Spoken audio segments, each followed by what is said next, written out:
Let's listen to an expert doctor for hypertension in young population along with coronary artery disease and higher heart rate. Can be sure of happy heart? Today we have Dr. Shunita Sethi, MD, SCB Medical College and Hospital, Cuttack. How do we define hypertension and when should we conclude that the person has hypertension? Hypertension in adults age 18 years and older is defined age.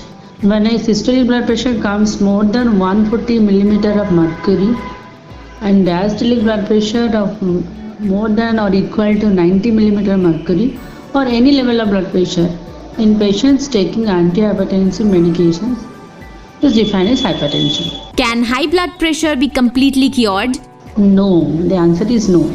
It cannot be cured, but regular treatment can lower the blood pressure. Has there been a recent increase in the incidence of hypertension and heart attack among young patients? If yes, what could be the underlying cause? So actually, typical people think that the risk of heart ailments rises when a man reaches at his 60s, at 50s, and a woman reaches at the age of 65. But nowadays, this heart illness and other disorders leads to heart problem.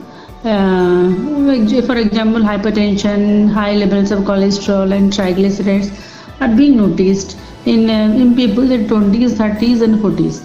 Because it is all because of due to an unhealthy diet, a sedentary lifestyle, the people do not exercise at all, and the stress, comorbidities, and the family histories, and so on. Thank you, doctor, for your time.